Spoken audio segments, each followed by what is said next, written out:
പള്ളികളിലൊക്കെ പ്രസംഗിക്കുന്നത് ഞാൻ കേട്ടിട്ടുണ്ട്, നമ്മൾ ആളുകൾ കേട്ടിട്ടുണ്ടാവും.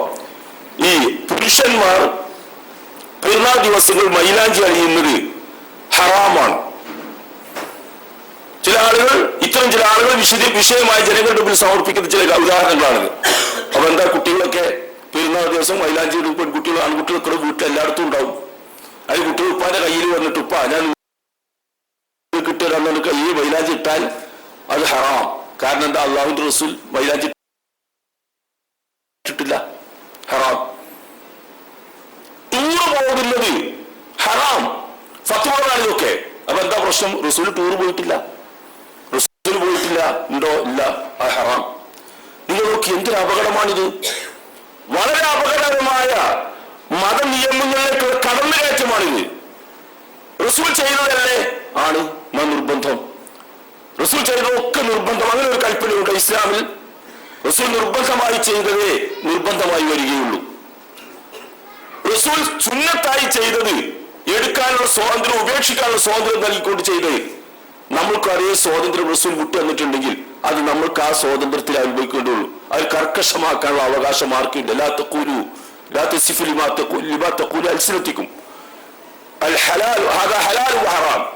നിങ്ങളുടെ നാവ് പറയുന്നതിനനുസരിച്ച് നിങ്ങൾ ഇത് ഹലാൽ ഇത് ഹറാം എന്ന് പറയാൻ നിങ്ങൾക്ക് അവകാശമല്ല എന്നാണ് ഖുർആൻ പറയുന്നത്.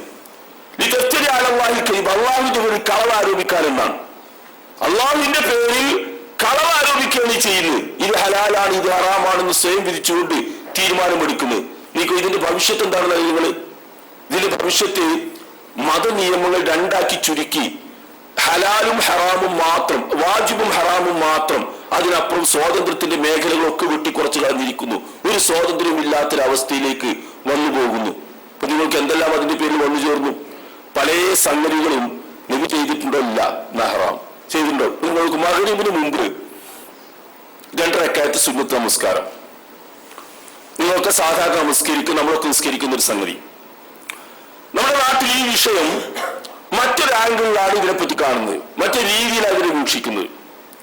എന്താ മഗ്‌രിബ് നമസ്കാരത്തിന് മുമ്പുള്ള 2 റക്അത്ത് സുന്നത്ത് നമസ്കാരത്തിന്റെ വിധി? നബി സല്ലല്ലാഹു അലൈഹി വസല്ലം അതിനെ സംബന്ധിച്ച് പറഞ്ഞു തന്നു.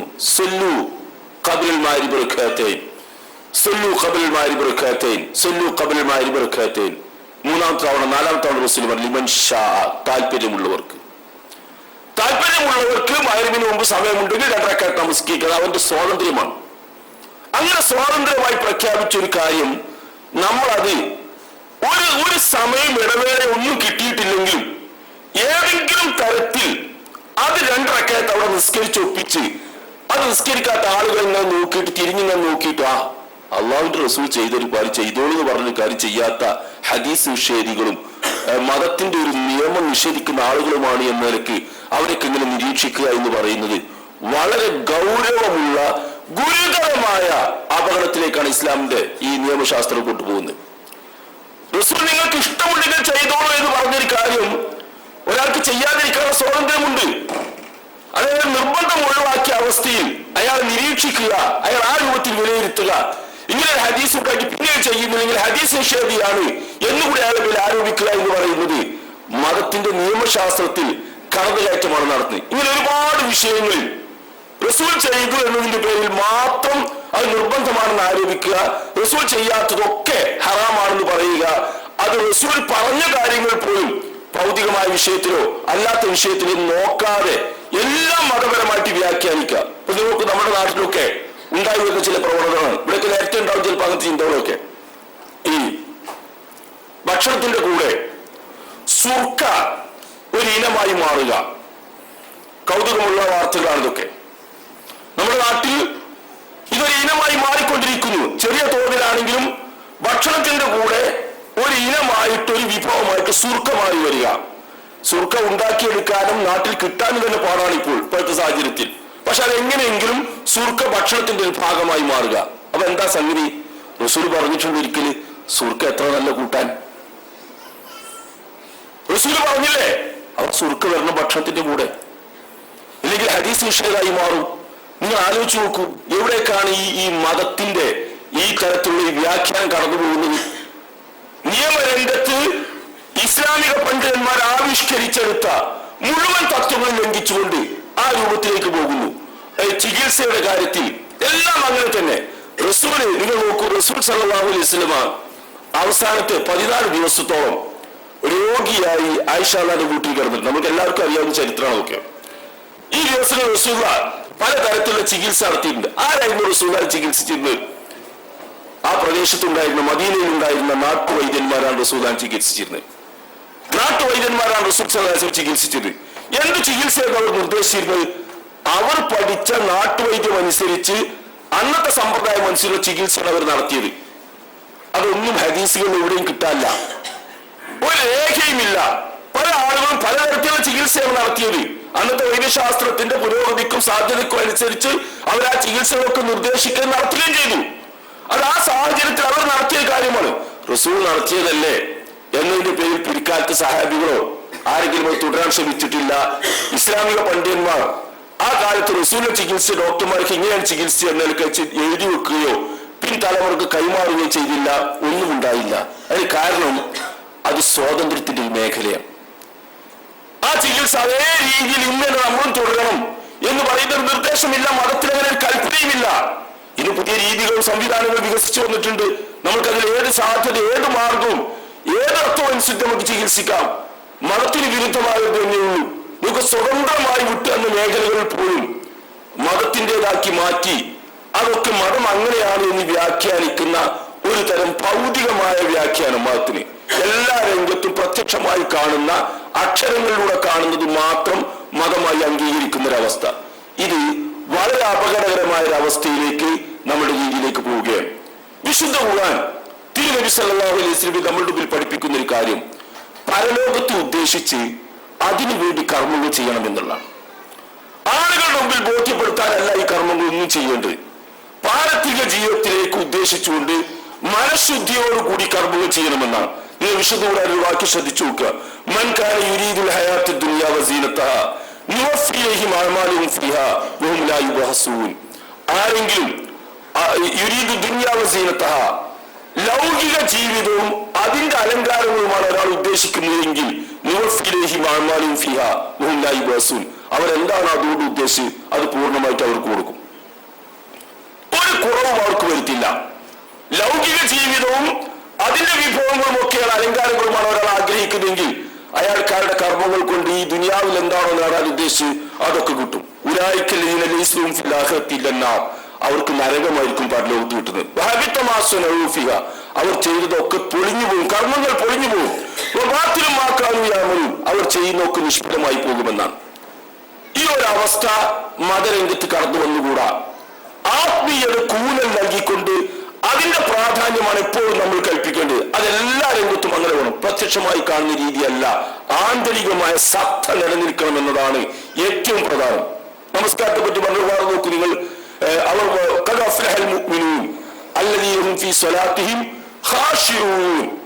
ഭയഭക്തരാണ് അവർ നമസ്കാരത്തിൽ. ആ ഭയഭക്തിയാണ് പ്രധാനം. ആ ഭയഭക്തി നഷ്ടപ്പെടുത്തിയിട്ട് അതിനെ കെട്ടും മട്ടും ബാഹ്യരൂപം നന്നാക്കിയത് ഒരു ഫലവുമില്ല.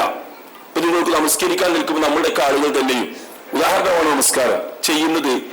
അതിന് ഈ കാൽ മടമ്പുകളും വിരലുകളും ഒക്കെ പരമാവധി തട്ടിച്ച് ഒട്ടിച്ച് ഇങ്ങനെ നിൽക്കാൻ പറ്റുമോ എന്ന് അതിനെ തിക്കിയും തിരക്കിയും നിൽക്കുന്നു. അതങ്ങനെ നിന്നെങ്കിൽ നമസ്കാരം ശരി, അതിനാണ് പ്രാധാന്യം. അയാളുടെ കണ്ണ് എപ്പോഴും നമ്മുടെ കാലിന്റെ നോട്ടിലേക്കാണ്. നമ്മുടെ കാല് ശരിയായിട്ടുണ്ടോ, മറ്റവന്റെ കാല് ശരിയായിട്ടുണ്ടോ, നമ്മുടെ അയാളുടെ കാല് ഒട്ടിയാണോ നിൽക്കുന്നത് എന്ന് നോക്കാൻ വേണ്ടി കീഴോട്ട് ഇങ്ങനെ നോക്കുന്ന അവസ്ഥ. നമസ്കാരത്തിൽ അയാൾക്ക് ശ്രദ്ധ വരുന്നില്ല. നമസ്കാരത്തിൽ നിലനിൽക്കേണ്ട ആത്മീയ ചൈതന്യം നിലനിൽക്കുന്നില്ല. എപ്പോഴും ഈ ബാഹ്യ ചിഹ്നം ഒപ്പിക്കാൻ ശ്രമിക്കുകയാണ്, ബാഹ്യമായ രൂപം ഒപ്പിക്കാൻ നിൽക്കുകയാണ്. എന്നാൽ അള്ളാഹുവിന്റെ റസൂലിന്റെ കൽപ്പന ആ വിഷയത്തിൽ ആ രൂപത്തിലുണ്ടോ? അതൊട്ടില്ലതാണ്. ഇതൊന്നുമില്ല. റസൂൽ ചുമലുകൾ ചേർത്തി നിൽക്കാൻ ചുമലുകൾ നിങ്ങൾ നേരെ നിർത്തുക എന്ന് റസൂൽ പറഞ്ഞാൽ ആ ചുമൽ നേരെ ആയിട്ടില്ലെങ്കിലും ആരോ പറഞ്ഞതിന്റെ അടിസ്ഥാനത്തിൽ കാൽ വിരലുകൾ തട്ടിക്കാനും അതില്ലെങ്കിൽ മറ്റോ പ്രശ്നങ്ങളുണ്ടാവും എന്നൊക്കെ ധരിച്ചുകൊണ്ട് ആളുകൾ ഇങ്ങനെ ഒരു തരം പ്രത്യക്ഷമായി കാണുന്ന രൂപങ്ങളൊക്കെ ശരിയാക്കിയെടുക്കുക. അതിങ്ങനെ ശരിയാക്കിയെടുക്കാൻ വല്ലാത്ത പ്രയാസങ്ങളും ഞെരുക്കങ്ങളും ഒക്കെ അനുഭവിക്കുന്ന ഒരവസ്ഥ. ഇത് മതത്തിന്റെ ആത്മാവ് ചോർത്തിക്കളയുന്നൊരവസ്ഥയാണ്. എല്ലാ വിഷയങ്ങളും ഇതുണ്ട്. നിങ്ങൾ നോക്കൂ, റസൂൽ സല്ലല്ലാഹു അലൈഹി വസല്ലമയുടെ വളരെ പ്രസിദ്ധമായ ഒരു വാക്യമുണ്ട്, ഇന്നമൽ അഅ്മാൽ ബിന്നിയാത്ത് വഇന്നമാ ലികുല്ലി ഇംറിഇൻ മാ നവാ. നിങ്ങളുടെ കർമ്മങ്ങളൊക്കെ വിലയിരുത്തി മനസ്ഥിതി അനുസരിച്ചാണ്. ആ മനസ്ഥിതി എന്താണോ അതിനനുസരിച്ചാണ് ഓരോരുത്തർക്കും പ്രതിഫലം കിട്ടുന്നത്. നമ്മുടെ മനസ്ഥിതി എന്താണോ അതിനനുസരിച്ചാണ് പ്രതിഫലം കിട്ടുന്നത്. ആ മനസ്സിനാണ്, അതിന്റെ അവസ്ഥക്കാണ്, അതിന്റെ ധാരണക്കാണ് പ്രാധാന്യം കൊടുക്കേണ്ടത്. അത് ചോർന്നു പോകുന്ന ഒരു അവസ്ഥ ഉണ്ടാകാൻ പാടില്ല. ഇപ്പൊ നിങ്ങൾക്ക് പ്രാർത്ഥിക്കുമ്പോൾ പോലും നമ്മുടെയൊക്കെ ജീവിതത്തിൽ അങ്ങനെ വന്നു പോകുന്നു. ഭൗതികതയ്ക്ക് പ്രാധാന്യം കൊടുക്കുന്നു പ്രാർത്ഥനയിൽ പോലും. ഇപ്പൊ നമ്മള് കുറെ കാര്യങ്ങൾ പ്രാർത്ഥിക്കാറുണ്ടല്ലോ. നമ്മുടെ ജീവിതത്തിൽ നിത്യവും പ്രാർത്ഥനകൾ നടക്കും. ഈ പ്രാർത്ഥിക്കുന്ന വിഷയങ്ങളിൽ ഏറ്റവും കൂടുതൽ നമ്മളൊക്കെ പ്രാർത്ഥിക്കുന്ന വിഷയം ഏതാണെന്ന് ആലോചിച്ച് നോക്കൂ. ദുനിയാവിന്റെ നേട്ടങ്ങൾക്ക് വേണ്ടിയാണ് എല്ലാവരും പ്രാർത്ഥിക്കുന്നത്. ആത്മീയമായിട്ട് പരലോകത്ത് നേടേണ്ട സ്വർഗത്തെ സംബന്ധിച്ചോ നരകശിക്ഷയിൽ നിന്നുള്ള വിമുക്തിയെ സംബന്ധിച്ചോ പ്രാർത്ഥനയിൽ വളരെ കുറഞ്ഞ സ്ഥലം മാത്രമേ നമ്മൾ അനുവദിക്കുന്നുള്ളൂ. നമ്മൾ ഏറ്റവും കൂടുതൽ അനുവദിക്കുന്നതും ഭൗതികമായ കാര്യങ്ങൾ നേടിയെടുക്കാൻ വേണ്ടിയാണ്. ഇന്ന് നമ്മൾ നടത്തിയ പ്രാർത്ഥന ഒന്ന് പരിശോധിച്ച് നോക്കൂ. നിങ്ങൾ ഓരോ ദിവസവും നടത്തുന്ന പ്രാർത്ഥനകൾ പരിശോധിച്ച് നോക്കൂ. അവിടെയൊക്കെ നമ്മൾക്ക് ഇത് കാണാം. പരലോകത്തെ വിമുക്തിക്ക് വേണ്ടി വളരെ കുറച്ച് മാത്രം പ്രാർത്ഥിക്കുന്നു. നരക വിമുക്തിക്ക് വേണ്ടി വളരെ അപൂർവമായി മാത്രം പ്രാർത്ഥിക്കുന്നു. ഒരു മുസ്ലിമായി മരിക്കണമെന്ന ആവശ്യത്തിന് വേണ്ടി വളരെ കുറച്ച് മാത്രം പ്രാർത്ഥിക്കുന്നു. എന്നാൽ ദുനിയാവിൽ ഒരുപാട് കാര്യങ്ങൾക്ക് വേണ്ടി, ലൗകികമായ നേട്ടങ്ങൾക്ക് വേണ്ടി നമ്മൾ നിത്യവും പ്രാർത്ഥിക്കും. ചിലപ്പോൾ ഹറാമൊന്നുമല്ല പല കാര്യങ്ങളും. ആ നേട്ടങ്ങളൊന്നും ഹറാമല്ല, ഹലാൽ തന്നെയാണ്. പക്ഷെ പ്രാർത്ഥനയിൽ ഊന്നേണ്ടത് ഏത് ഭാഗത്തിനാണ്? എപ്പോഴും പാരത്രിക ജീവിതത്തിലാണ് ഊന്നൽ നൽകേണ്ടത്. നിങ്ങൾ നോക്കി, ഏറ്റവും പ്രധാനപ്പെട്ട പ്രാർത്ഥന നമുക്കറിയാലോ. റസൂൽ സല്ലല്ലാഹു അലൈഹി വസല്ലം പ്രാർത്ഥിച്ച ഏറ്റവും വിശിഷ്ടമായ, ഏറ്റവും മഹത്വമുള്ള പ്രാർത്ഥന എന്ന് പറഞ്ഞുകൊണ്ട് റസൂൽ ആവർത്തിച്ച് പ്രാർത്ഥിക്കാനുള്ള ഒരു പ്രാർത്ഥന, റബ്ബന ആതിനാ ഫിദ്ദുനിയാ ഹസന വഫിൽ ആഖിറതി ഹസനത്തുൻ വഖിനാ അദാബന്നാർ. എല്ലാവർക്കും അറിയാം ഈ പ്രാർത്ഥന.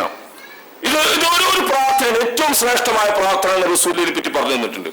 ഏറ്റവും കൂടുതൽ ആവർത്തിച്ച് റസൂൽ ആ പ്രാർത്ഥന നടത്തുകയും ചെയ്തിട്ടുണ്ട്.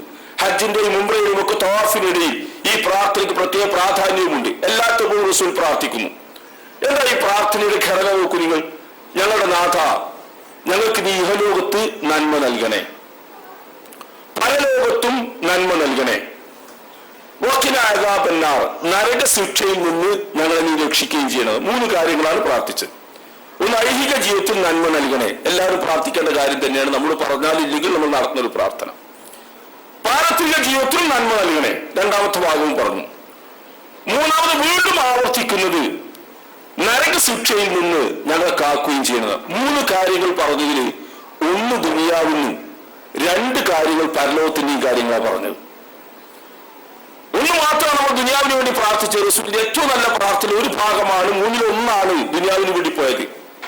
3-ൽ 2 പാരത്രിക ജീവിതത്തിന് വേണ്ടിയുള്ള പ്രാർത്ഥനയാണ്. ഇത് നമ്മൾ ഒരു അനുപാതമാക്കി, ഒരു റേഷ്യോ ആയിട്ട് എടുക്കുകയാണെങ്കിൽ നമ്മുടെ പ്രാർത്ഥനയിൽ 3-ൽ 2 ഭാഗവും തിരിഞ്ഞു നിൽക്കേണ്ടത് പരലോക ജീവിത മോക്ഷത്തിനും നരകശിക്ഷയിൽ നിന്ന് രക്ഷിക്കാനുമാണ്. റബ്ബന ഇസ്രിഫ് അന്നാ അദാബ ജഹന്നം ഇന്ന അദാബഹാ കാന ഗറാബ ഇന്നഹാ സാഅത്ത് മുസ്തഖറൻ വമഖാമ. നോക്കൂ, ഞങ്ങളുടെ നാഥ, ഞങ്ങളെ നരകശിക്ഷയിൽ നിന്ന് രക്ഷിക്കണേ. വളരെ കടുത്തതാണ് നരകശിക്ഷ, വല്ലാത്ത പ്രയാസം ഉണ്ടാക്കുന്ന നാഥ, നരകശിക്ഷയിൽ രക്ഷിക്കണേ എന്നുള്ള പ്രാർത്ഥന നമ്മൾ എത്ര പേര് ഒരു ദിവസം നടത്തോട് നോക്കുന്നു? വളരെ കുറച്ചായി നടത്താറുള്ളൂ. അതാണ് ഏറ്റവും ഊന്നി നിൽക്കേണ്ട പ്രാർത്ഥന. പക്ഷെ അതാണ് ഏറ്റവും കുറവ് നമ്മൾ നടത്തുന്നത്. 3-ൽ 2 ഭാഗവും നമ്മൾ റേഷ്യോയിട്ട് എടുക്കുകയാണെങ്കിൽ 3-ൽ 2 ഭാഗവും തിരിയേണ്ട ഭാഗം വളരെ കുറച്ചു പോകുന്നു. ആത്മീയവും ശരിക്കും മതം കൊണ്ട് നേടേണ്ടതുമായ ഭാഗങ്ങൾ കുറഞ്ഞു പോവുകയും അതിന്റെ ഭൗതികവും ബാഹ്യവുമായ കാര്യങ്ങൾക്ക് പ്രാധാന്യം കൂടി വരികയും ചെയ്യുന്നു. ഹറാം അല്ലെങ്കിൽ പോലും അതിന് പ്രാധാന്യം.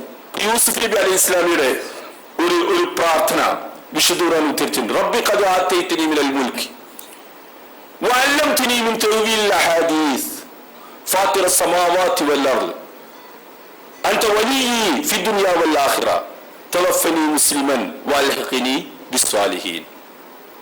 നമുക്ക് എത്ര ഹൃദ്യമാണ് ആ പ്രാർത്ഥന. ഒരു പ്രവാചകന്റെ പ്രാർത്ഥന ഖുർആൻ ഉദ്ധരിച്ച റബ്ബി ഖദ് ആതൈതനി മിനൽ മുൽകി വഅല്ലംതനി മിൻ തഅ്വീലിൽ അഹാദീസ് ഫാത്തിറ السماوات والأرض. ആകാശഭൂമികളുടെ സൃഷ്ടാവായ നാഥ, നീ എനിക്ക് സ്വപ്ന വ്യാഖ്യാനത്തിനുള്ള കഴിവ് പഠിപ്പിച്ചു തന്നു.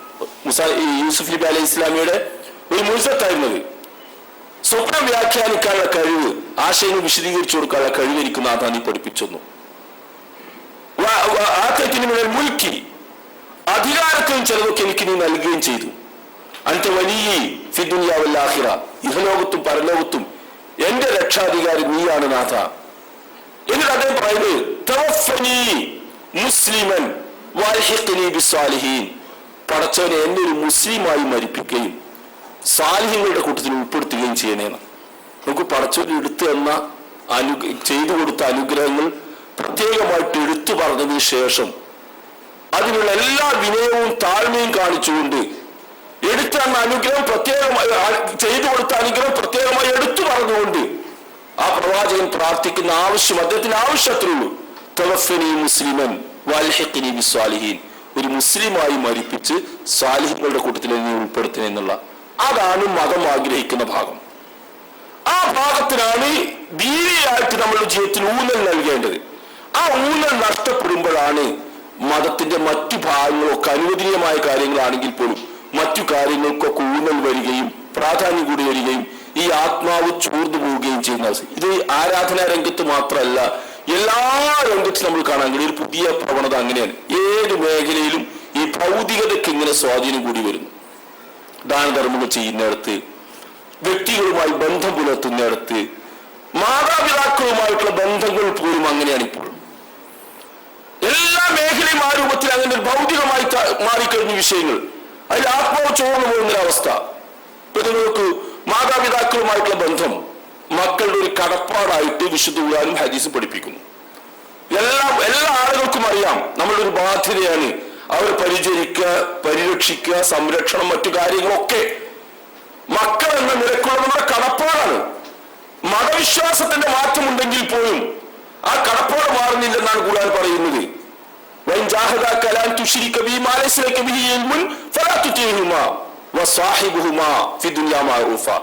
അവിശ്വാസികളായ മാതാപിതാക്കളാണെങ്കിൽ പോലും ആദർശത്തിന്റെ കാര്യത്തിൽ മാറി നിന്നുകൊണ്ട് ലൗകിക വിഷയങ്ങളിൽ അവർക്ക് നല്ല നിലക്ക് അവരോട് സഹകരിച്ച് നിൽക്കണമെന്നാണ്. അത്രയും ബാധ്യത മതം ആ വിഷയത്തിൽ പറയുന്നുണ്ട്. പക്ഷെ നമ്മളുടെയൊക്കെ നാട്ടിൽ നിങ്ങൾ നോക്കൂ, വളർന്നു വരുന്ന ഒരു രീതി കണ്ടിട്ടുണ്ടോ നിങ്ങൾ? മാതാപിതാക്കളെ പരിചരിക്കുക, ശ്രദ്ധിക്കുക എന്നൊക്കെ ഒരു ഉപചാരമായി മാറിക്കഴിഞ്ഞിരിക്കുന്നു. നമ്മുടെ നാട്ടിലൊക്കെ തന്നെ വൃദ്ധസദനങ്ങൾ വളർന്നു തുടങ്ങി. നമ്മൾ വേണ്ടി വന്നാൽ ഭാവിയിൽ നമ്മുടെ സംഘടന തന്നെയും നേരിട്ട് വൃദ്ധസദനങ്ങൾ നടത്തുന്നിടത്ത് കാര്യങ്ങൾ മാറിപ്പോവും. അങ്ങനെ ഒരു ട്രെൻഡ് നിലവിൽ വന്നു കഴിഞ്ഞാൽ എല്ലാവരും അതിന്റെ ഭാഗമായി കഴിയുക. പിന്നെ അത് അതിന് പരിഹാരമെന്ന് എല്ലാവരും മുസ്ലിംകാർ തോന്നും. മക്കൾ മാതാപിതാക്കളെ പരിചരിക്കുക, നോക്കുക എന്നുള്ളത് ഒരു ഉപചാര കർമ്മമായി മാറുകയാണ്. അല്ലാതെ ധാർമ്മികമായ ബാധ്യതയായിട്ട് പടച്ചവനെടുക്കുന്ന പുണ്യം കിട്ടാനുള്ള മതപരമായ ഒരു കൽപ്പനയായിട്ട് അത് വരുന്നില്ല. പ്രത്യക്ഷത്തിൽ കാണുന്ന ചില ഭാഗങ്ങളുടെ വിഷയമായിട്ടാണ് അത് മാറി വരുന്നത്. കുറച്ചു മുമ്പ് വന്നൊരു വാർത്ത നിങ്ങൾ ശ്രദ്ധിച്ചു നോക്ക്. ഒരു അച്ഛന്റെ മരണം, ആ അച്ഛന്റെ മകനും മരുമകളും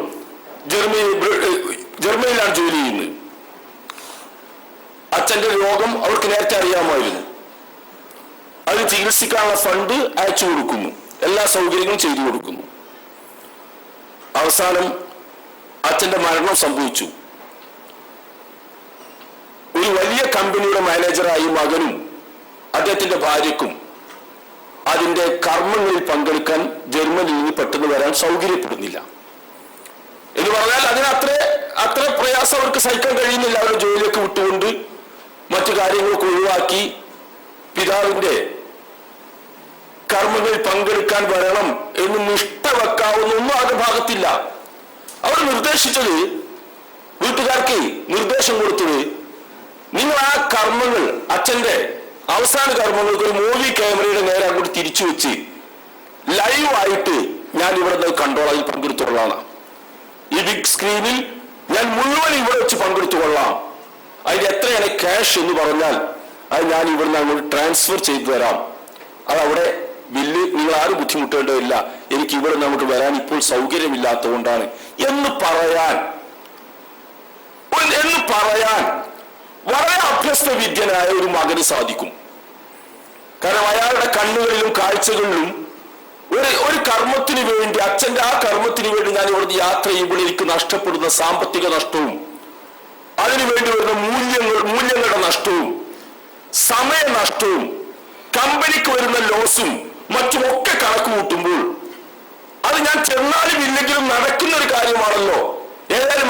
മരിച്ചു പോയല്ലോ, അതിൽ എനിക്കൊരു സ്ക്രീനിൽ നിന്ന് ഇവിടെ നിന്ന് തന്നെ നെറ്റ് വഴി അതെല്ലാം കണ്ടുകൂടെ ഇങ്ങനെ പങ്കെടുക്കുകയും ചെയ്യാമല്ലോ. പിന്നെ എന്തിനാണ്? വളരെ ന്യായമായ ചിന്തകളാണ് ഇതൊക്കെ, ഇതിലൊരു തെറ്റുമില്ല. ഒക്കെ ഭൗതികമായിട്ട് നോക്കിയാൽ ന്യായമായ ചിന്തകളാണ്. എനിക്ക് ഇവിടുന്ന് പങ്കെടുക്കുകയും ചെയ്യാമല്ലോ, ക്യാഷിന്റെ പ്രശ്നമല്ല, ഞാൻ ഇവിടുന്ന് അവർക്ക് അയച്ചു കൊടുക്കുകയും ചെയ്യും. പിന്നെ എന്തിനാ ഞാൻ അത്രയും ബുദ്ധിമുട്ടുന്നത്? എല്ലാവർക്കും ലാഭമാണ്, അവർക്കും സൗകര്യമാണ്, എനിക്കും സൗകര്യമാണ്, എല്ലാം ലാഭമാണ്.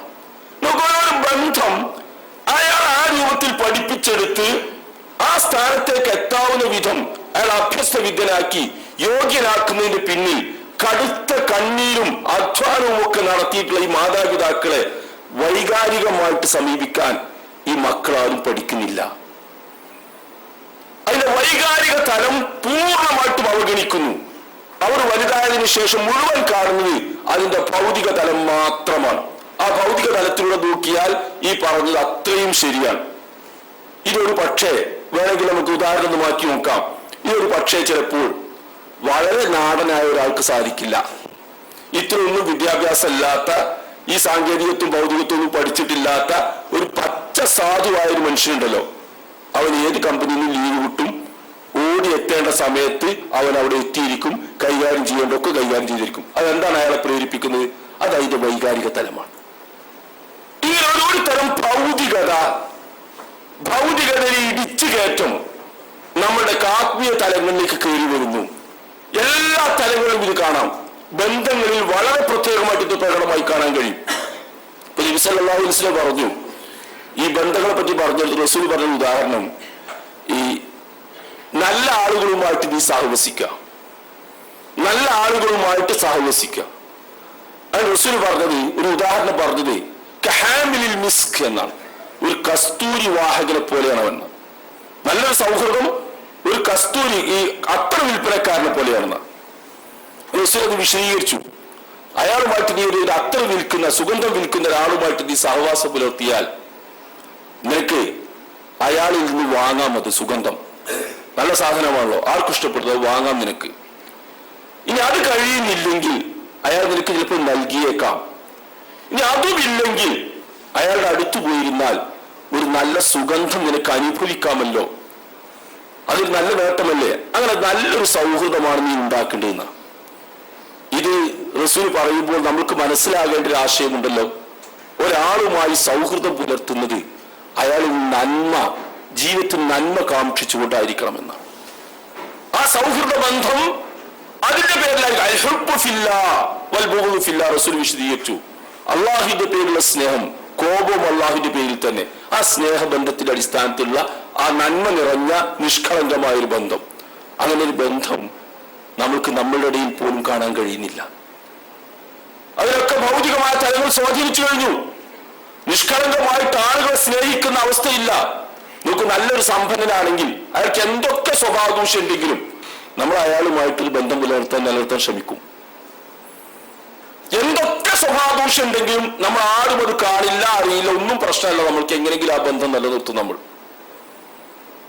നല്ല രാഷ്ട്രീയ സ്വാധീനമുള്ള ഒരു വ്യക്തിയാണെങ്കിൽ അയാളുടെ എല്ലാ തിന്മകളും നമുക്കറിയാം, എന്നാലും നമ്മൾ അയാളുമായിട്ട് ബന്ധം നിലനിർത്തും. കാരണം അയാളെ കൊണ്ട് നമുക്ക് കാര്യമുണ്ട്, നമുക്ക് അയാളെ കൊണ്ട് ഗുണമുണ്ട്, പല നേട്ടങ്ങളുണ്ട്.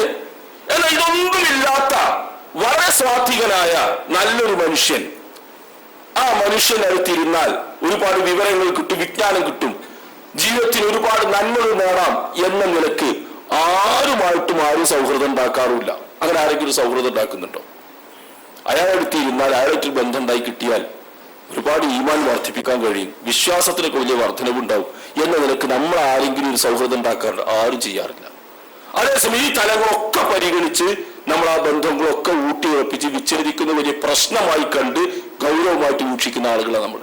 ഇതൊക്കെ ഒരു തരം ഭൗതികത. ഈ ബന്ധങ്ങൾക്കിടയിൽ പോലും, മാതാപിതാക്കളും മക്കളും ഒക്കെയുള്ള ബന്ധങ്ങൾക്കിടയിൽ പിന്നീടുള്ളൂ ഈ പ്രായമായ മാതാപിതാക്കൾ നമ്മളുടെ കൂട്ടത്തിൽ ഏറ്റവും അധികം ഈ സഹകരണവും സൗഹൃദവും ഒക്കെ ആവശ്യമുള്ളവരാണല്ലോ. പരിചരണവും താങ്ങും ആവശ്യമുള്ള സമയമാണല്ലോ. പിന്നെ എല്ലാവരും കൈയൊഴിക്കൽ ആ സമയത്താണ്. യുവാക്കളായിരിക്കുന്ന മാതാപിതാക്കളാണെങ്കിൽ അത്ര ഒന്നുമില്ലെങ്കിലും അവരൊക്കെ കാര്യങ്ങൾ നടത്തിപ്പോകും. എന്നാൽ അവിടെ നമ്മൾ നല്ല സഹകരണം കൊടുക്കുകയും ചെയ്യും. അതിന് കാരണം എന്താ പറയുക, ഈ പ്രായമായ മാതാപിതാക്കളെ സംരക്ഷിക്കുക എന്നുള്ളത് കുറച്ച് പാടുള്ള വിഷയം, കുറച്ച് ബുദ്ധിമുട്ടുള്ള വിഷയമാണ്. അപ്പൊ അതിന് ആ പൊല്ലാപ്പിലൊന്നും ആവൂല. കുറച്ചു മുമ്പ് ഒരു പോലീസ്, മലപ്പുറം ജില്ലയിലെ ഒരു പോലീസ് സ്റ്റേഷൻ, പോലീസ് ഡിപ്പാർട്ട്മെന്റ് ജോലി ചെയ്യുന്ന ഒരാൾ പറഞ്ഞ സംഭവം,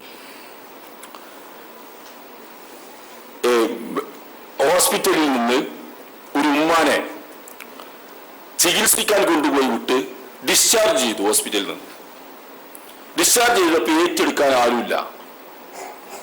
ഉമ്മാനെ ഡിസ്ചാർജ് ചെയ്തപ്പോ ഏറ്റെടുക്കാൻ ആരുമില്ല. ആംബുലൻസ് നേരെ വിട്ടത് പോലീസ് സ്റ്റേഷനിലേക്ക്, ആ നാട്ടിലെ ആ സ്ത്രീ താമസിക്കുന്ന, ഉമ്മ താമസിക്കുന്ന നാട്ടിലെ പോലീസ് സ്റ്റേഷനിലേക്ക്. പോലീസ് സ്റ്റേഷനിൽ വിഷയത്തി എല്ലാവർക്കും അറിയുന്ന സമ്പന്നയായ ഒരു ഉമ്മ, എല്ലാവർക്കും അറിയാം ആരൊക്കെയാണ് മക്കളെന്ന്. പോലീസ് സ്റ്റേഷൻ എല്ലാവർക്കും അറിയാം. മക്കൾ 8 പേരുണ്ട്. 8 പേരെയും വിളിച്ചിട്ട് പറഞ്ഞു കൊണ്ടുപോകാൻ വീട്ടിലേക്ക് എന്ന് പറഞ്ഞു.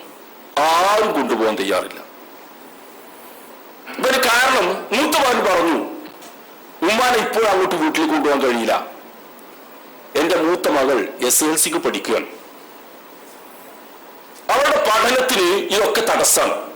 വലിയമാടെ നിന്നാൽ ഉമ്മാടെ വന്നു നിന്നാലിപ്പം അത് നോക്കാനും ഒച്ചമ്പിളിയൊക്കെയായിട്ട് അവള് വളരെ സൈലന്റ് ആയിട്ട് റൂം അവൾക്ക് വേണ്ടി ഒരുക്കി കൊടുത്ത് എങ്ങനെയും പഠിച്ച് രക്ഷപ്പെടാൻ വേണ്ടി എല്ലാം ഫുൾ A+ വാങ്ങുന്ന വിചാരിച്ച് നിൽക്കുന്നതാണ്. അത് വീട്ടിൽ കൊണ്ടുവന്ന് നിർത്തിയാൽ അത് പ്രശ്നമാണ്. അതുകൊണ്ട് അങ്ങോട്ട് വരാൻ പറ്റില്ല. രണ്ടാമത്തെ ആളോട് പറഞ്ഞു. അപ്പൊ അവന്റെ പ്രതികരണം, ഞാനും അവളും രാവിലെ എഴുന്നേറ്റ് ജോലിക്ക് പോകുന്ന ആളാണ്. പിന്നെ ഉമ്മാനവിടെ കൊടുത്തിട്ട് ആരാ ഉമ്മാനെ നോക്കാനൊക്കെ, ആർക്കതിനൊക്കെ ഒഴിവ്, ആർക്കതിനൊക്കെ നേരമുള്ളത്. അങ്ങനെ അവളും ഒഴിവായി. ഓരോരുത്തരും ഓരോ കാരണങ്ങൾ, ന്യായമായ കാരണങ്ങൾ. അതൊക്കെ അവർക്ക് ഒഴിവില്ല, സമയമില്ല. ഈ പ്രായമായ ഉമ്മനെ ഹോസ്പിറ്റലിൽ ഡിസ്ചാർജ് ചെയ്തിട്ട് കൊണ്ടുപോകാൻ ആളില്ല. അവസാനം അന്വേഷിച്ച് നോക്കുമ്പോൾ പ്രശ്നം എന്താ, നിങ്ങൾ പോലീസ് ഡിപ്പാർട്ട്മെന്റ് ജോലി ചെയ്ത ആൾ പറഞ്ഞു. അദ്ദേഹം പറയുന്നത്, ഈ ഉമ്മാന്റെ പേരിൽ ധാരാളം സ്വത്തുണ്ടായിരുന്നു.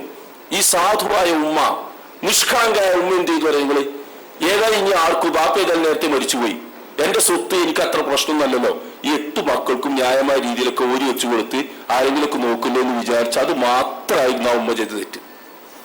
ആരും നോക്കാനില്ല. കാരണം സ്വത്തൊക്കെ എല്ലാവർക്കും ഓരിച്ചു കഴിഞ്ഞ് എന്തിനാ ഉമ്മ നോക്കുന്നു? ആർക്കും ആവശ്യമല്ല, ഒരാവശ്യവും ആർക്കുമില്ല. കാരണം ഇനി കിട്ടാവുന്നവർക്ക് ഉമ്മാനെ പോറ്റുക എന്ന ഭാരം മാത്രമാണ്. ഭൗതികമായിട്ട് നോക്കിയാൽ പല നിലക്കും നഷ്ടമാണത്. ഈ ഉമ്മ ഒരു നയാ പൈസ സമ്പാദിക്കുന്ന ഏണി മെമ്പർ അല്ല. അങ്ങനെ നമ്മളിപ്പോ പറയല്, ഒരു നയാ പൈസ ഇങ്ങോട്ട് വാങ്ങിത്തരുന്ന ആളല്ല. എല്ലാം ചെലവാക്കുക മാത്രം. പിന്നെ ഏതെങ്കിലും കാലത്ത് നന്നായി വന്ന് ഇതിനൊക്കെ തിരിച്ചു വരുമെന്ന് പ്രതീക്ഷയല്ല. കിട്ടാവുന്നിടത്ത് നമുക്ക് തന്നു കഴിഞ്ഞല്ലോ, ഇനി ഒരു പ്രതീക്ഷയില്ല. പിന്നെ എന്തിനാണ് ഒരു സാമ്പത്തികമായി നോക്കിയാൽ, അങ്ങനെ ഭൗതികമായിട്ട് നിരീക്ഷിച്ച് നോക്കിയാൽ എല്ലാം നിലക്കും നഷ്ടമാകുന്നൊരു ഉമ്മാനെ പോറ്റേണ്ട പ്രശ്നം എന്താ ഉള്ളത്? കുട്ടികൾ പഠിച്ച് നന്നായി ഭാവിയിൽ വളരട്ടെ, അത് നഷ്ടം വരുത്തണോ ഉമ്മാനെ കൊണ്ട്? നിങ്ങൾ ആലോചിച്ച് നോക്കി. ഇതിന്റെയൊക്കെ വൈകാരിക തലങ്ങൾ, ആത്മീയ തലങ്ങൾ ചോർന്നു പോകുന്നു. നമ്മളുടെ ഒക്കെ ജീവിതത്തിൽ ചോർന്നു പോകുന്നു. ഇതേപോലെ വേറൊരു കേസ് നോക്ക് നിങ്ങൾ. ഒരു ഉമ്മാനെ, ഒരു അമ്മയുടെ കേസാണ്. ഒരു അമ്മയെ ഇങ്ങനെ വൃദ്ധസദനത്തിൽ കൊണ്ടുപോയിട്ട് അവിടുത്തെ ഒരു നടത്തിക്കൊണ്ടുപോകുന്ന ഒരാള്, അയാളുടെ പ്രതികരണം എന്താ അറിയുന്നത്? ഞങ്ങൾ ഇവരൊക്കെ ഏറ്റെടുത്ത് നടത്തും, ഞങ്ങൾക്ക് സംഭാവനയ്ക്ക് ആൾ കിട്ടും, സംഭാവന കൊടുക്കാൻ ഒരു പ്രശ്നമില്ല, നമ്മുടെ ഇഷ്ടം പോലെ കാശുണ്ട്, നമ്മൾ സംഭാവന കൊടുക്കും, നമുക്ക് അതിൽ പ്രത്യേകം നഷ്ടവും അധ്വാനം ഒന്നും വരുന്നില്ല, റിസ്ക് ഇല്ല. ഇഷ്ടംപോലെ പൈസ ഉള്ള ആൾക്ക് 10,000 5,000 ഒക്കെ കൊടുക്കുന്ന അത്ര വലിയ അധ്വാനം ഒന്നല്ല. ആ ഉമ്മാനെ പോയിട്ട് അതിലേറെ പ്രയാസം. അങ്ങനെ കൊടുക്കും, എല്ലാവരും നമ്മൾ സംഭാവനയൊക്കെ തരും. പക്ഷെ ഞങ്ങൾ അനുഭവിക്കുന്ന ഒരു പ്രതിസന്ധി എന്ന് അവർ പറഞ്ഞു. എന്താ പ്രതിസന്ധി അറിയുകള്? ഈ അമ്മമാരൊക്കെ കുറച്ച് ഞാൻ മരിക്കുമല്ലോ, പ്രായമായിട്ട് രോഗിയായിട്ട് വെക്കുന്നതോ, അപ്പോഴുണ്ടാവും അവകാശികൾ തേടി വരുന്നു. അപ്പൊ ചോദിച്ചു പറഞ്ഞ അവകാശം തേടിയുള്ള സൗകര്യം ഏറ്റെടുത്തു കൊണ്ടുവരിക, അതല്ല പ്രശ്നം. ഈ അമ്മയുടെ കാതിലോ കഴുത്തിലോ 1 2 പവനൊക്കെ ബാക്കി നിൽക്കുന്നുണ്ട്, അത് എനിക്ക് കിട്ടണമെന്ന് കണ്ടാ വരുന്നതെന്നാ. നിങ്ങൾ ആലോചിച്ച് നോക്കി. അതുവരെ പരിചരിക്കാനും നോക്കാനും തയ്യാറില്ലാത്ത ആളുകൾ അമ്മ മരിച്ചു പോയാൽ അയാൾ കാതിലോ കഴുത്തിലോ നിൽക്കുന്ന 1 2 പവനൊക്കെ അത് എനിക്കാണ് കിട്ടേണ്ടത്, ഞാനാണ് എന്റെ അവകാശം എന്ന് പറഞ്ഞു വരുന്നു എന്നാണ്. നോക്കി, ഈ മതം, ആത്മീയത എന്നൊക്കെ പറയുന്നത് അതൊക്കെ മാർജിനിലേക്ക് പോവുകയും അതിന്റെ ഗൗരവമൊക്കെ നഷ്ടപ്പെട്ടു പോവുകയും പ്രത്യക്ഷമായി കാണുന്ന ഭാഗങ്ങൾക്കൊക്കെ വലിയ ഗൗരവം വന്നു തുടങ്ങുകയും ചെയ്യും നമ്മുടെ ജീവിതത്തിൽ. നമ്മൾ തിരിച്ചു പിടിക്കേണ്ടത് ഈ ആത്മീയതയാണ്. മതത്തിന്റെ ഈ ആത്മീയ ഭാഗങ്ങളാണ് തിരിച്ചു പിടിക്കേണ്ടത്. വിശുദ്ധ ഖുർആൻ പറയുന്ന ഒരു കാര്യം നോക്കി നിങ്ങൾ, വമൻ അറാദൽ ആഖിറ വസഅലഹ സഅയഹ ഫഹുവ മുഅ്മിൻ ഫഉലൈക കാന സഅയുഹും മഷ്കൂറ. ആരെങ്കിലും പരലോകത്തെ ഉദ്ദേശിച്ചു അതിനു വേണ്ടിയുള്ള പ്രവർത്തനം ചെയ്തു, വിശ്വാസത്തോടു കൂടിയാണ് ചെയ്യുന്നെങ്കിൽ സഹിഹും മഷ്കൂറ, അവരുടെ പ്രവർത്തനങ്ങൾ സ്തുത്യർഹമാണ്. എന്താ അവിടെ ഉപയോഗിച്ച വാക്ക്?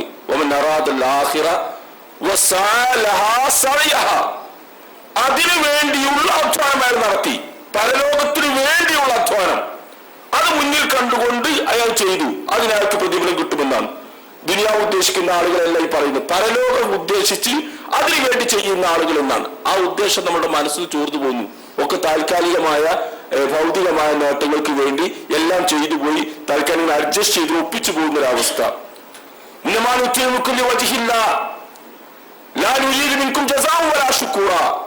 ഖുർആൻ വാക്ക് നോക്കൂ നിങ്ങൾ. ഞങ്ങൾ അള്ളാഹുവിന്റെ വജ്ഹ് ഉദ്ദേശിച്ചുകൊണ്ടാണ് നിങ്ങൾക്ക് അന്നം ഊട്ടുന്നത്, ഭക്ഷണം നൽകുന്നത്. ലാ നുരീദു മിൻകും ജസാഅൻ വലാ ശുക്കൂറ, നിങ്ങൾ നന്ദി വാക്ക് പ്രതീക്ഷിക്കുന്നില്ല, പ്രത്യുപകാരവും പ്രതീക്ഷിക്കുന്നില്ല.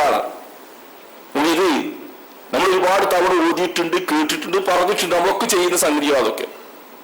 ഈ ആശയം നമുക്കൊക്കെ അറിയാം. നിങ്ങൾ ഇന്നൊരു പ്രത്യുപകാരം ഞങ്ങൾ പ്രതീക്ഷിക്കുന്നില്ല, ഒരു നന്ദി വാക്ക് പോലും പ്രതീക്ഷിക്കുന്നില്ല, അള്ളാഹുവിന്റെ വജ്ഹ് ഉദ്ദേശിച്ചുകൊണ്ട് മാത്രം ചെയ്യുന്നതാണ് എന്ന് പറഞ്ഞുകൊണ്ട് ആ ശുദ്ധതയോടുകൂടി നമ്മൾ കർമ്മങ്ങൾ ചെയ്യാൻ കഴിയോ? വളരെ വിരളമായൊരു സംഗതിയാണിത്, വളരെ വിരളമായൊരു സംഗതി. നമ്മൾ സഹായം ചെയ്തു കൊടുക്കുന്ന ഒരാള്, ഒരു വ്യക്തി, അയാൾ നമ്മളെ കാണുമ്പോൾ പുഞ്ചിരിച്ചില്ലെങ്കിൽ നമ്മുടെ മനസ്സിലൊരു അസ്വസ്ഥത ഉണ്ടാകുന്നുണ്ട്. എന്താ അങ്ങനെയൊക്കെ ചെയ്തിട്ട് അയക്കിനെ കടുമ്പ് ചിരിച്ചൂടെ? അങ്ങനെയൊക്കെയല്ലേ വേണ്ടത്. അയാൾ നമ്മൾ ആ സഹായം വാങ്ങി എന്നതിന്റെ പേരിൽ നമ്മുടെ സൗകര്യത്തിന് വേണ്ടി അയാൾ ദുരുപയോഗം ചെയ്യുന്നുണ്ട്. നമ്മൾ അതൊക്കെ അതുകൊണ്ട് കാണുന്നു. ചില ആളുകൾക്ക് നമ്മൾ ചെയ്തു കൊടുക്കുന്നത് പോലും അയാളെ നമുക്ക് പിന്നീട് ഉപയോഗിക്കാം എന്ന നിലക്കാണ്. ഇങ്ങനെയൊക്കെ എല്ലാറ്റിനും അപ്പുറം നമ്മൾ ഒരു ദുനിയാവ് കാണുന്നൊരവസ്ഥ, ലൗകികതയ്ക്ക് പ്രാധാന്യം കൂടി വരുന്നൊരവസ്ഥ, ഭൗതികതയ്ക്ക് ഊന്നൽ നൽകുന്നൊരവസ്ഥ, ആത്മീയത എല്ലാ രംഗത്തും ചോർന്നു പോകുന്നൊരവസ്ഥ. ശുദ്ധമായ ദീൻ, ശുദ്ധമായ മതബോധം, പരലോകബോധം, അത് നമ്മളുടെ ജീവിതത്തിൽ നിന്ന് ഇങ്ങനെ നഷ്ടപ്പെട്ടു പോകുന്നൊരവസ്ഥ. ഇത് തിരിച്ചു പിടിക്കാൻ നമുക്ക് കഴിയണം. അത് ജാടകൾ കൊണ്ട് സാധിക്കില്ല, വേഷഭൂഷകൾ മാറ്റുന്നതുകൊണ്ട് സാധിക്കുന്നതല്ല, മറിച്ച് മതം മനസ്സിൽ സാന്നിധ്യം ചെലുത്തണം. മതം മനസ്സിൽ സാന്നിധ്യം ചെലുത്തണം. അവിടെ അതിന്റെ സാന്നിധ്യം ശക്തമായിട്ടുണ്ടെങ്കിൽ ജീവിത രംഗത്ത് അതിൻ്റെതായ മാറ്റങ്ങൾ ഉണ്ടാവും. മനസ്സാണ് മനുഷ്യൻ, ആ മനസ്സിലാണ് മാറ്റങ്ങൾ ഉണ്ടാവേണ്ടത്. മനസ്സ് മാറിയെങ്കിലേ മനുഷ്യന് മാറ്റം ഉണ്ടാവുകയുള്ളൂ. മനസ്സിൽ ആദർശപരമായ മാറ്റം ഉണ്ടാവാതെ മനുഷ്യൻ അടിസ്ഥാനപരമായിട്ട് ഒരു മാറ്റം ഉണ്ടാവുന്നില്ല. മറ്റതൊക്കെ ബാഹ്യമായ പ്രകടനങ്ങളാണ്. മനസ്സ് മാറുമ്പോൾ അതിനനുസരിച്ച് ജീവിതത്തിൽ മാറ്റണം. ആ മാറ്റമാണ് യഥാർത്ഥത്തിൽ മാറ്റം. റസൂലിന്റെ വാക്ക് വളരെ പ്രസിദ്ധമാണല്ലോ, ഇന്നഫിൽ ജസ്തി അല്ല ഇന്നഫിൽ ജസ്തി മുല്ലുക ഇദാ സ്വലുഹത് സ്വലുഹത്തുൽ ജസ്തു കുല്ലു വഇദാ ഫസദ് ഫസദ് ജസ്തു അലാ വഹിയൽ ഖൽബ്. റസൂൽ പറഞ്ഞു, മനുഷ്യത്തിൽ ഒരു മാംസപിണ്ഡമുണ്ട്. ആ മാംസപിണ്ഡം സംസ്കരിക്കപ്പെട്ടു കഴിഞ്ഞാൽ ശരീരമാസകലം സംസ്കരിക്കപ്പെട്ടു കഴിഞ്ഞു. അത് മലിനമായാലോ ആകെ മലിനമായി. അലാ വഹിയൽ ഖൽബ്, അറിയുക, അതാണ് മനുഷ്യ മനസ്സ്. അത് സംശുദ്ധമാവണം, മനസ്സ് ശുദ്ധമാവണം. ആ മനസ്സ് ശുദ്ധമാകുമ്പോൾ നമുക്ക് രക്ഷപ്പെടാൻ കഴിയും. അതില്ലെങ്കിൽ എല്ലാ രംഗത്തും ഈ മാലിന്യം കടന്നു വരും. റസൂൽ സല്ലല്ലാഹു അലൈഹി വസല്ലമ പ്രാർത്ഥിക്കുന്ന ഒരു പ്രാർത്ഥനയുണ്ട്, വളരെ ഹൃദ്യമാണ് ആ പ്രാർത്ഥന. റസൂൽ പ്രാർത്ഥിക്കുന്നത്, അല്ലാഹുമ്മ ആതി നഫ്സി ഔ ആതി ഖൽബി തഖ്വാഹ വസക്കിഹാ അൻത ഖൈറു മൻ സക്കാഹ അൻത വലിയുഹ വമൗലാഹ. അല്ലാഹുവിന്റെ റസൂലാണ് ഈ പ്രാർത്ഥിക്കുന്നത്. അല്ലാഹുമ്മ ആതി നഫ്സി തഖ്വാഹ, അല്ലാഹു എന്റെ ആത്മാവിന്, എന്റെ കൽബിന് നീ അതിന്റെ സൂക്ഷ്മതാബോധം, തഖ്വ നീ നൽകണേ. അതിനെ നീ സംസ്കരിക്കണേ നാഥ, എന്റെ മനസ്സ് നീ സംശുദ്ധമാക്കണേ. അൻത ഖൈറു മൻ സക്കാഹ, നീയാണ് അതിനെ ഏറ്റവും നന്നായിട്ട് സംസ്കരിക്കുന്നവൻ. അൻത വലിയുഹാ വമൗലാഹ, അതിന്റെ രക്ഷകനും ഉടമസ്ഥനും ഒക്കെ നാഥ നീയാണ്. അതുകൊണ്ട് എന്റെ മനസ്സ് നീ സംശുദ്ധമാക്കണേ, ശുദ്ധീകരിക്കണേ എന്ന് റസൂൽ സല്ലല്ലാഹു അലൈഹി വസല്ലം പ്രാർത്ഥിക്കാറുണ്ട്. ആ മനസ്സിന്റെ ശുദ്ധി, മനസ്സിന്റെ സംസ്കരണം, ആ സംസ്കരണം കൊണ്ട് മാത്രമേ ഈ കാര്യം നമുക്ക് സാധിക്കുകയുള്ളൂ. അതിലപ്പുറം അത് നഷ്ടപ്പെട്ടു കഴിഞ്ഞാൽ അതിനിങ്ങനെ മൂല്യശോഷണം വരുന്നതോടുകൂടി ഈ ഭൗതികതയ്ക്ക് ഇങ്ങനെ സ്വാധീനം കൂടിയേ കൊണ്ടേയിരിക്കും. എല്ലാ രംഗത്തും ബാക്കി കാര്യങ്ങളിലൊക്കെ ഇത് കാണാൻ കഴിയും. ഇതിപ്പോ ഈ അടുത്ത് നടക്കുന്ന ഈ ചർച്ചകളിലൊക്കെ ഇതിന്റെ ഘടകങ്ങൾ നമ്മൾ കാണാൻ കഴിയും. നമ്മുടെ ഇടയിലൊക്കെ പത്രങ്ങളൊക്കെ നിറഞ്ഞു നിൽക്കുന്ന കുറെ ചർച്ചകളുണ്ടല്ലോ, ഈ സ്ത്രീ പുരുഷ സമത്വം എന്നൊക്കെ പറഞ്ഞ കുറെ ചർച്ചകൾ ഇപ്പൊ നടന്നുകൊണ്ടിരിക്കുന്നവർക്ക് പത്രങ്ങളൊക്കെ ഒന്ന് കൂടെ കണ്ടുപോയി.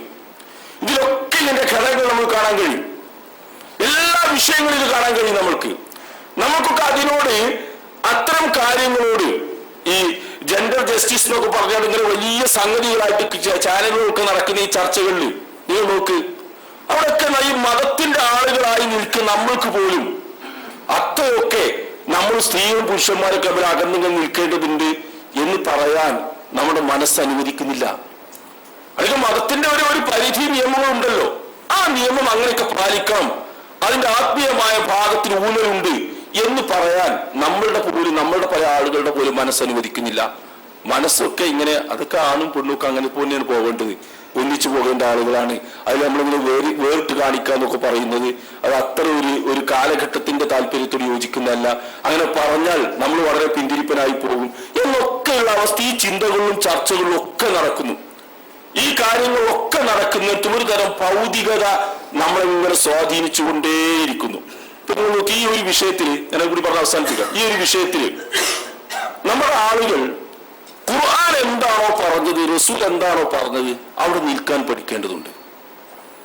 ഭൗതികമായിട്ട് പല വീക്ഷണങ്ങളും ഉണ്ടാവും, പല കാഴ്ചപ്പാടുകളും ഉണ്ടാവും. ഈ വിഷയങ്ങളൊക്കെ അല്ലാഹും റസൂലും എന്ത് പറഞ്ഞോ അതാണ് അതിൽ ഏറ്റവും അന്തിമമായ സത്യം. ഖുർആൻ പറയുന്ന ഒരു വാക്യം നോക്കി നിങ്ങൾ, മാ കാലി മുഅ്മിനിൻ വലാ മുഅ്മിനത്തിൻ ഇദാ ഖളല്ലാഹു വറസൂലുഹു അംറൻ അൻ യകൂന ലഹുൽ ഖിയറതു ഫീ അംരിഹിം. അല്ലാഹുവും റസൂലും ഒരു കാര്യം വിധിച്ചു കഴിഞ്ഞാൽ ഒരു വിശ്വാസിക്കോ ഒരു വിശ്വാസിനിക്കോ ആ കാര്യത്തിൽ സ്വന്തം ഇഷ്ടമനുസരിച്ച് തീരുമാനത്തിൽ വകയില്ലാതെ. അങ്ങനെ തീരുമാനം പിന്നെ ആർക്കും എടുത്തുകൂടാ. അള്ളാഹുവിന്റെ വിധി ഇന്നതാണ്, റസൂലിന്റെ വിധി ഇന്നതാന്ന് കഴിഞ്ഞാൽ വളരെ സംതൃപ്തിയോട് സെമിയന വാത്തന കേൾക്കുകയും അനുസരിക്കുകയും ചെയ്തിരിക്കുന്നു എന്നിടത്ത് നിൽക്കുമ്പോഴാണ് മതം ആചരിച്ചവനായി മാറുക. അള്ളാഹു റസൂൽ പറഞ്ഞിട്ടുണ്ടോ, ഉറപ്പായിട്ട് ഞാൻ അത് സ്വീകരിക്കുന്നു എന്നിടത്ത് നമുക്ക് നിൽക്കാൻ കഴിയണം. അതില്ലാതെ വരുമ്പോൾ നമുക്ക് ഈ തരം ചർച്ചകളൊക്കെ നടക്കും, അതിനൊക്കെ പിന്നാലെ നമ്മുടെ രൂപത്തിലേക്ക് പോകും. ഇപ്പൊ നിങ്ങൾ നോക്കി, ഈ ചർച്ച ഞാൻ ആ വിഷയം പറയല്ല, ഒന്നിനൊരു കാര്യങ്ങൾ മാത്രം സൂചിപ്പിച്ച് അവസാനിപ്പിക്കുക. ഇപ്പൊ നിങ്ങൾ നോക്കി, നമ്മുടെ ഈ ചർച്ചകളിലൊക്കെ ചാനലുകളും പത്രങ്ങളൊക്കെ കാണുന്നുണ്ടല്ലോ, ഒരുപാട് ആവശ്യമില്ലാത്ത കാര്യങ്ങളും അനാവശ്യങ്ങളും ഒക്കെ കടന്നു വരുന്നു. മതത്തെ പച്ചയായിട്ട് മോശമായി ചിത്രീകരിക്കാനുള്ള അവസ്ഥകൾ ഉണ്ടാകുന്നു. എന്താ ഇതിലൊക്കെ ഒരു ഘടകം? സ്ത്രീയും പുരുഷനും ഈ വിഷയത്തിൽ എല്ലാ അർത്ഥത്തിലും ഒന്നാണ്, സമത്വമാണ് ഈ രംഗത്ത് ഉണ്ടാക്കേണ്ടത് എന്ന കാഴ്ചപ്പാട് വളരെ ആധുനികമാണെന്ന് പ്രചരിപ്പിക്കപ്പെടുന്നു. എന്നാൽ ഒരു രംഗത്തും ഏറ്റവും പാലിക്കപ്പെടുന്നില്ല. അപ്പൊ നിങ്ങൾ നോക്കി, എല്ലാ രംഗത്തും ഈ പറയുന്ന ആളുകൾ വ്യത്യസ്തരാണ് എല്ലാ കാര്യത്തിലും. ആകെ ഒന്ന് രണ്ട് വിഷയങ്ങളിൽ അവർക്ക് അടുത്തിരിക്കാനും ഒന്നിച്ചു കഴിയാനും ഒക്കെയുള്ള അവസ്ഥ കിട്ടണമെന്നല്ലാതെ ഈ സ്ത്രീയും പുരുഷനും ഒന്നാണ് എന്ന നിലക്കുള്ള ഒരു നിയമവും ഈ ലോകത്ത് എവിടെയും പാലിപ്പിക്കപ്പെടുന്നില്ല. അപ്പൊ നമ്മുടെ നാട്ടില് ഇപ്പൊ അടുത്ത ദിവസങ്ങളിൽ വന്ന ഒരു നിയമം നിങ്ങൾക്കറിയാം. ബസ്സുകളിൽ 6 മണിക്ക് ശേഷം ഏത് ലിമിറ്റഡ് ആയാലും നോൺ സ്റ്റോപ്പ് ആയാലും ശരി, എവിടെയാണോ ഒരു സ്ത്രീ നിർത്താൻ പറയുന്നത് അവിടെ നിർത്തിയാക്കി കൊടുക്കണം. എവിടെ നിന്നാണോ കൈ കാണിക്കുന്നത് അവിടെ നിർത്തി കയറ്റി കൊടുക്കണം. എന്തായാലും ആണ്ട് വെച്ചു കൊടുക്കാത്തതാ, അതെന്താ പെണ്ണിനെന്തായാലും നിർത്തിക്കൊള്ളു, ആണ്ട് മാതിരി ആയിക്കോടെ പെണ്ണ്. അവൾക്ക് രാത്രി പാതിരാവിൽ 12 മണിക്ക് സ്റ്റോപ്പിൽ മാത്രമേ ഇറക്കുള്ളൂ, വീട്ടിനുള്ളിൽ നിർത്തില്ല എന്ന് പറയാത്തത് എന്താ? എന്തൊരു വ്യത്യാസം ഉള്ളതുകൊണ്ട് തന്നെയാണ്. അവിടെയൊക്കെ പ്രശ്നങ്ങളുണ്ട്. പക്ഷെ ഈ ചർച്ചകളൊക്കെ നടത്തുമ്പോൾ നമ്മൾ അതിങ്ങനെ അറിയാത്ത രൂപത്തിൽ നിന്നുകൂടാ. നമുക്ക് ഇസ്ലാമികമായിട്ട് ഇത് വ്യത്യാസം ഉണ്ട് തന്നെയാണ്. ഒരുപാട് കാര്യങ്ങൾ വ്യത്യാസമുണ്ട്, ഒരുപാട് കാര്യങ്ങൾ യോജിപ്പുണ്ട്. എന്താ ഈ വ്യത്യാസത്തിന്റെ അടിസ്ഥാനം? ഈ വ്യത്യാസത്തിന്റെ അടിസ്ഥാനം സ്ത്രീയും പുരുഷനും മനുഷ്യരാണ്, രണ്ടുപേരും മനുഷ്യരും ഒരുപോലെ അവകാശമുള്ളവരാണ്. പക്ഷേ സൃഷ്ടിപ്പിൽ പുരുഷൻ ആമൂലാഗ്രം പുരുഷനാണ് എന്നതുപോലെ നഖത്തിന്റെ തുമ്പ് മുതൽ മുടിയുടെ അറ്റം വരെ പെണ്ണ് തന്നെയാണ്. അതൊരിക്കലും പുരുഷനായി മാറില്ല. ഈ വ്യത്യാസം അവരുടെ ശരീരശാസ്ത്രപരമായിട്ടുള്ള വ്യത്യാസമാണ്.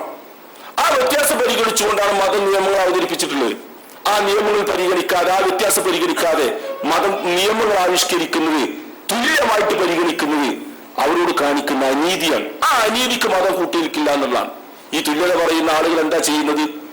ഈ അനീതിക്കൊക്കെ സ്ത്രീയെ വിധേയരാക്കുക ചെയ്യുന്നു എല്ലാ രംഗത്തും. ഇപ്പൊ നിങ്ങൾ നോക്കൂ, സ്ത്രീയും പുരുഷനും തമ്മിൽ ഏതൊക്കെ രംഗത്തെ വ്യത്യാസമില്ലാത്ത ഭ്രൂണാവസ്ഥയിൽ തുടങ്ങിയിട്ട് ഇങ്ങനെ അറ്റം വരെ സ്ത്രീയും പുരുഷനും വ്യത്യസ്തമാണ്. ശരീരശാസ്ത്രം അനാട്ടമി പഠിച്ച ആളുകൾ, വൈദ്യശാസ്ത്രം പഠിച്ച ആളുകൾ നമുക്ക് ആ വിഷയങ്ങളൊക്കെ കൃത്യം പറഞ്ഞു തരും. അങ്ങനത്തെ ആളുകളുണ്ടെങ്കിൽ അവരോട് ചോദിച്ചാൽ അവർക്ക് കൃത്യം കിട്ടി വരിക. നമുക്ക് സെല്ലുകൾ, കോശങ്ങൾ, മില്യൺ കണക്കിന് കോശങ്ങൾ കൊണ്ടാണ് മനുഷ്യരെ സൃഷ്ടിച്ചത്. എല്ലാവർക്കും അറിയാം ഈ വിവരമൊക്കെ, എല്ലാവർക്കും സാധാരണ അറിയുന്ന കാര്യങ്ങളാണ്. അതിൽ പുരുഷ കോശവും സ്ത്രീ കോശവും 100% വ്യത്യസ്ത. ഇത്രയും കോശങ്ങൾ കൊണ്ട് സൃഷ്ടിക്കപ്പെട്ട ശരീരത്തിൽ പുരുഷ കോശവും സ്ത്രീ കോശവും ഒറ്റ നോട്ടത്തിലെ വ്യത്യസ്തമാണ്. അവിടെ തുടങ്ങുന്ന വ്യത്യാസം അല്ല, ഗർഭാശയത്തിനകത്തുനിന്ന് തുടങ്ങുന്ന വ്യത്യാസം. ആ വ്യത്യസ്ത നിയമങ്ങൾ, ആ വ്യത്യാസ നിയമങ്ങൾ പാലിക്കണമെന്ന് മതം പറയുന്നുള്ളൂ. എന്താ ഗർഭത്തിനകത്തുള്ള വ്യത്യാസം? നമുക്കറിയാം, ഒരു പുരുഷ ബീജ ഒരു പുരുഷൻ ശ്രവിക്കുന്ന ലക്ഷക്കണക്കിന് ബീജങ്ങൾ ഒരൊറ്റ സമയത്ത് ശ്രവിക്കുന്നു. സ്ത്രീയോ ഗർഭപാത്രത്തിനകത്ത് ഒരു അണ്ടവും വെച്ച് കാത്തിരിക്കുകയാണ് 1 മാസത്തിലൊരിക്കൽ. അവൾ ഉത്പാദിപ്പിക്കുന്ന ഗർഭപാത്രത്തിനകത്ത് 1 അണ്ടം മാത്രമാണ്. അത് ഒളിഞ്ഞിരിക്കുന്ന 1 അണ്ടം, അതൊരു പുരുഷ ബീജത്തെ കാത്തിരിക്കുകയാണ്. എന്നാ സംഭവിക്കുന്നത് എന്താണ്? നിങ്ങൾ മില്യൺ കണക്കിന് ബീജങ്ങൾ കിടമത്സരത്തോടുകൂടി, വാശിയോടുകൂടി മത്സരിച്ചോടി ആരാണോ ആദ്യം കടന്നെത്തുന്നത്, ആ കടന്നെത്തുന്നവർ ഈ അണ്ടത്തെ തുളച്ചു കയറി കീഴടക്കുകയും അതൊരു സിക്താണ്ട സൈഗോട്ടായി മാറി ഒരു ഭ്രൂണം രൂപം പ്രാപിച്ചു വരികയാണ് ചെയ്യുന്നത്. ഇതാണ് ഇതിന്റെ പ്രകൃതി അവിടെ തുടങ്ങുന്നത്. പുരുഷൻ മത്സരിച്ചോടുന്നവനും കിതച്ചോടുന്നവനും കീഴടക്കുന്നവരുമാണെങ്കിൽ സ്ത്രീ ഗർഭാശയത്തിനകത്ത് ഒളിഞ്ഞിരിക്കുന്ന അണ്ടത്തെ പോലെ വ്യത്യസ്തമാണ് പ്രകൃതി. അവിടെ തുടങ്ങുന്ന ആ വ്യത്യാസം. അവിടെ ഇങ്ങോട്ട് എല്ലാ രംഗത്തും വ്യത്യാസമുണ്ട്. ശരീരത്തിന്റെ ഓരോ ഘടനയിൽ വ്യത്യാസമുണ്ട്. നോക്കൂ, ശരീരത്തിന്റെ രക്തത്തിന്റെ സാന്ദ്രത, ഡെൻസിറ്റി വ്യത്യാസമുണ്ട് സ്ത്രീ പുരുഷനും തമ്മിൽ. വെള്ളത്തിന്റെ അളവ് വ്യത്യാസമുണ്ട്, ദ്രവത്തിന്റെ അളവ് വ്യത്യാസമുണ്ട്, കൊഴുപ്പിന്റെ അളവ് വ്യത്യാസമുണ്ട് ശരീരത്തിൽ സ്ത്രീ പുരുഷനും തമ്മിൽ. മസിൽസ്, പേശികളുടെ അളവ് വ്യത്യാസമുണ്ട്, സ്ത്രീ കുറവും പുരുഷന് കൂടുതലുമാണ്. തലച്ചോറിന്റെ അളവ് വ്യത്യാസമുണ്ട്. ഏത് ഘടകത്തിലെ വ്യത്യാസമില്ലാത്ത? ശരീരശാസ്ത്രം പഠിക്കുന്ന ആളുകൾ പറയുന്നത് അരക്കെട്ടിന്റെ ഭാഗത്ത് മാത്രം സ്ത്രീയും പുരുഷനും ഡസനിലധികം വ്യത്യാസമുണ്ടെന്നാണ്. തന്റെ ജീവിതത്തിന്റെ ഏറ്റവും പ്രധാനപ്പെട്ട ശാരീരിക ദൗത്യം നിർവഹിക്കേണ്ട ഒരു ഭാഗം എന്ന നിലക്ക് 1 ഡസനോളം വ്യത്യാസം സ്ത്രീയും പുരുഷനും അരക്കെട്ടിന്റെ ഭാഗത്ത് മാത്രമുണ്ട് എന്നാണ്. എങ്ങനെ ഈ വ്യത്യാസങ്ങളൊക്കെ സ്ത്രീയെയും പുരുഷനെയും ഒരേ നിയമത്തിന് കീഴിൽ കൊണ്ടുവരാൻ കഴിയില്ല? അത് അവരോട് ചെയ്യുന്ന അനീതിയാണ്. ആ അനീതി ഇല്ലാതാക്കുകയാണ് അവർക്ക് ന്യായമായ അവകാശങ്ങളും ആനുകൂല്യങ്ങളും നൽകിക്കൊണ്ട് മതം നൽകുന്നത്. അതൊരു പഴഞ്ചൻ ചിന്തയല്ല, അത് ഏറ്റവും ആധുനികമായ ചിന്തയാണ്. എല്ലാ രംഗത്തും ഇന്നും എല്ലാവരും ചെയ്യുന്ന അങ്ങനെ തന്നെയാണ്. അതൊരു വേഷവിധാനം, സ്ത്രീ മറക്കണം എന്നൊക്കെ പറയുമ്പോൾ അതിലൊരു വല്ലാത്തൊരു പിന്തിരിപ്പനാണ് തോന്നണ്ട. അങ്ങനത്തെ ഒരു നിയമം, അത് സ്ത്രീയുടെ സുരക്ഷയ്ക്കൂടെ. ഇപ്പൊ നമ്മൾ സായിപ്പ് മാതാമി പോകുന്നുണ്ടിട്ടില്ലേ? അങ്ങനെ പോലെ സായിപ്പ് hat, coat, pants, shoe, socks, പിന്നെ ഒരു ടൈയും പിന്നെ ഒരു ഗ്ലാസും ഫിറ്റ് ചെയ്തിട്ടുണ്ടാവും. മാതാമേ, കൂടെ പോകുന്ന മാതാമ, ഇതൊന്നും ഉണ്ടാവില്ല. ചെറിയ 1-2 ഭാഗങ്ങളൊക്കെ മറച്ചിങ്ങനെ ഒരു വാനിറ്റി കയ്യിൽ തൂക്കി ഇങ്ങനെ പോകുന്നുണ്ടാവും. എന്താ ഒരു സമത്വം അവിടെ ഉണ്ടാവാത്ത? സമത്വം തിരിച്ചെങ്കിലും ആയിക്കൂടെ? സമത്വം വേണ്ട, ഇതൊക്കെ ആ പെണ്ണിന് ധരിപ്പിച്ച് ആണിങ്ങനെ നടന്നൂടെ? അത് നടക്കൂല. പുരുഷന്റെ കണ്ണ് പോലും കാണാതെ ഒരു ഗ്ലാസ് വെച്ചിട്ടുണ്ടാവും, കഴുത്തിലൊരു ബടവും കെട്ടിയിട്ടുണ്ടാവും. എന്താ സമത്വം എന്ന് പറഞ്ഞാൽ അങ്ങനെ അല്ല. അവരൊക്കെ പെണ്ണിനെ ചൂഷണം ചെയ്യാനുള്ള, നേർക്കുനേരെ പറഞ്ഞാൽ കഴുകന്റെ കണ്ണും കുറുക്കന്റെ കണ്ണുമായിട്ട് നടക്കുന്ന സൂത്രശാലിയായ പുരുഷൻ ആവിഷ്കരിക്കുന്ന കുതന്ത്രങ്ങളാണ് ഇത് മുഴുവൻ. നഷ്ടപ്പെടാനുള്ളത് മുഴുവൻ സ്ത്രീക്ക, പുരുഷന് ഒരു നഷ്ടവുമില്ല. ഇവിടെ പത്രങ്ങൾ വരുന്ന എനിക്കറിയില്ല, ഡൽഹിയിൽ നടക്കുന്ന ഒരുപാട് ബലാത്സംഗങ്ങളും പ്രശ്നങ്ങളൊക്കെ പത്രങ്ങൾ വരുന്നുണ്ടാകും എനിക്ക് തോന്നുന്നത്. അതിനെപ്പറ്റി കഴിഞ്ഞ 2 ആഴ്ച മുമ്പ് ഒരു ജസ്റ്റിസിന്റെ പ്രസ്താവന വന്നിരുന്നു. അദ്ദേഹം പറഞ്ഞത് ഈ സ്ത്രീ പീഡനങ്ങളൊക്കെ ഡൽഹിയിൽ നടക്കുന്നതിന് പ്രത്യേക കാരണം ഉണ്ട്. അദ്ദേഹം പറയുന്ന ന്യായം, അദ്ദേഹം അറിയുന്ന ഒരാളാണ്. അദ്ദേഹം പറഞ്ഞത് അവിടെ ഈ ഫ്രണ്ട്സ് ആയിട്ട് ജീവിക്കുന്ന കുറെ ആളുകളുണ്ട്. നല്ല ഫ്രണ്ട്സ്, ഞങ്ങൾ 2 പേരും നല്ല ഫ്രണ്ട്സ് ആയിട്ടാണ് ജീവിക്കുന്നത്, വേറെ ബന്ധവും പ്രശ്നമൊന്നുമില്ല. വർഷങ്ങളായിട്ട് എങ്ങനെ ജീവിക്കുന്നതാണ്. അപ്പൊ അതിലവർക്ക് മക്കളുണ്ടാവും, ഈ ഫ്രണ്ട്സിന് രണ്ടാൾക്കും ജോലി ഉണ്ടാവും, നല്ല ഫ്രണ്ട്സായിട്ട് ഒരു റൂമിൽ കഴിയും. ആ ഫ്രണ്ട്സിനാകുന്നതിന്റെ ഇടയിൽ അവർക്ക് മക്കളുണ്ടാവും ഇയാളിൽ നിന്ന്. കുറെ കഴിയുമ്പോൾ ഇയാൾക്ക് അവരുമായുള്ള ഫ്രണ്ട്ഷിപ്പ് നല്ല നിലക്ക് പോവില്ല, തെറ്റും. അപ്പൊ അവൾ ഒഴിവാക്കും, ഇയാൾ വേറെ ഫ്രണ്ടിനെ തിരഞ്ഞെടുക്കും. അപ്പൊ ഇവൻ പീഡന കേസുമായിട്ട് കോടതിയിൽ വരുന്നു എന്നുള്ളതാണ് ഇതിന്റെ കാരണം. നമുക്ക് ഈ സംഗതി ആധുനികതയുടെ പേരിൽ, ഭൗതികതയുടെ പേരിൽ, മതനിരാസത്തിന്റെ പേരിൽ, പരിഷ്കാരത്തിന്റെ പേരിൽ ഇതൊക്കെ ശരിയാണെന്ന് വാദിച്ചും സ്ഥാപിച്ചാണ് ആളുകൾ നിൽക്കുന്നത്. ഇവിടെ മതം എന്തോ ചെയ്യുന്നുള്ള കാര്യങ്ങള്, മതം ഇവിടെ ചെയ്യുന്ന ഒരു കാര്യം മാത്രമേ, ആ ഫ്രണ്ട്സായി ജീവിക്കുന്ന ആളുകൾ വിവാഹം എന്നൊരു ഉടമ്പടിയിലൂടെ ഇവിടെ ഏറ്റെടുക്കണം എന്ന് മാത്രമേ പറയുന്നുള്ളൂ. വേറെ ഒന്നുമില്ല, ബാക്കിയൊക്കെ അങ്ങനെ തന്നെ ജീവിച്ചോളുക. എങ്ങനെ ഏറ്റെടുക്കണം?